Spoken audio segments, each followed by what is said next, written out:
واہ رے واہ، یہ بار بار آپ یہ لگا رہے ہیں کہ جو اللہ کے معنی مفہوم کو نہ سمجھے. کیا اللہ کا معنی مفہوم یہ ہے کہ یا علی مدد کہو یہ اللہ ہے، دلدل کے سامنے جھکو، یا رسول مدد کہو، 11ویں کھاؤ، قبر کے اوپر جا کے سجدے کرو، رکوع کرو؟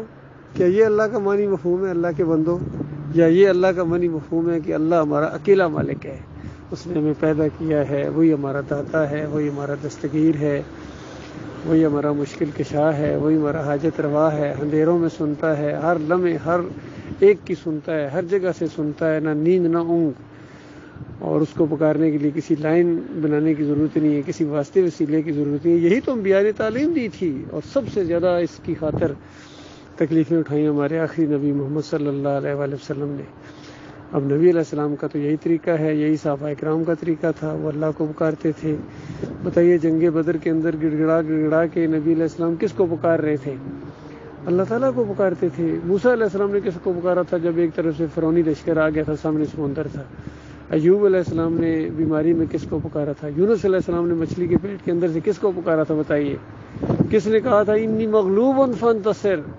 نوح علیہ السلام نے کہا میرے مالک انہوں نے مجھے دبا لیا، میری مدد کرنا.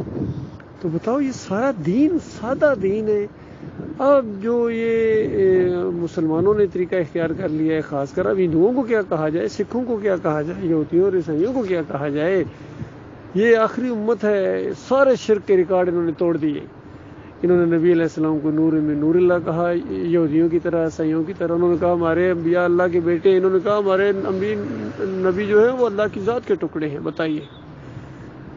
اور پھر صوفیوں نے جو وحدت الوجود، وحدت الشہود، اس طرح کے حلول کے عقیدے جو انہوں نے اپنائے، پھر یہ واسطے وسیلے رکوع سجدے، کون کون سا اس کا شرک ہے.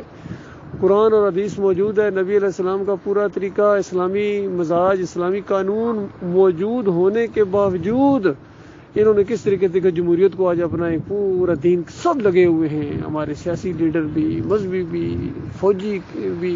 یہ جمہوریت ہماری بقا، اور جمہوریت کی وجہ سے تمہیں ذلت اور خواری ملی ہے. جمہوریت کے اندر ذلت ہے، جمہوریت کے اندر جھوٹ ہے، لڑائی ہے، جھگڑے ہیں، نفرتیں ہیں، قتل و غارت ہے اور کرپشن ہے. یہ سب جمہوریت کے تحفے ہیں.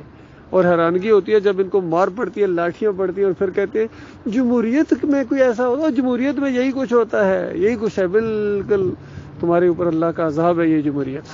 اور یہ سیاسی لوگ اور یہ مذہبی ملا فضل الرحمان جیسے، طارق جمیل جیسے، تقی عثمانی جیسے، یہ اللہ کے عذاب کے طور پر طاہر القادری جیسے تمہارے اوپر ایسے جو پیڑ کے پجاری ہیں اور دین کو انہوں نے پیشہ بنایا ہوا ہے. خیر اس مسئلے میں تو سب کا موقف ایک ہی ہے، سارے مسلک، سارے فرقے اس غلے کے اوپر انہوں نے ایکا کیا ہوا ہے.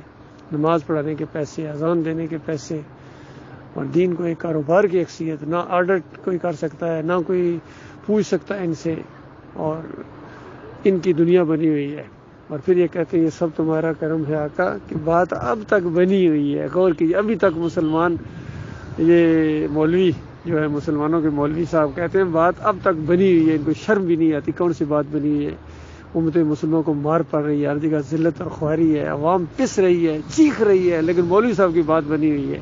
اور واقعی اس کی بات بنی ہوئی ہے. جو مرضی حکومت ہے، انگریزوں کی آئے، سکھوں کی آئے، ہندوؤں کی آئے، بریلویوں کی آئے، دیوبندیوں کی آئے، اہل حدیثوں کی آئے، پی ٹی آئی کی آئے، نون لیگ کی آئے، کاف لیگ کی آئے، جس کی مرضی حکومت آئے، فضل الرحمان کی آئے، ان کی بات بنی ہوئی ہے.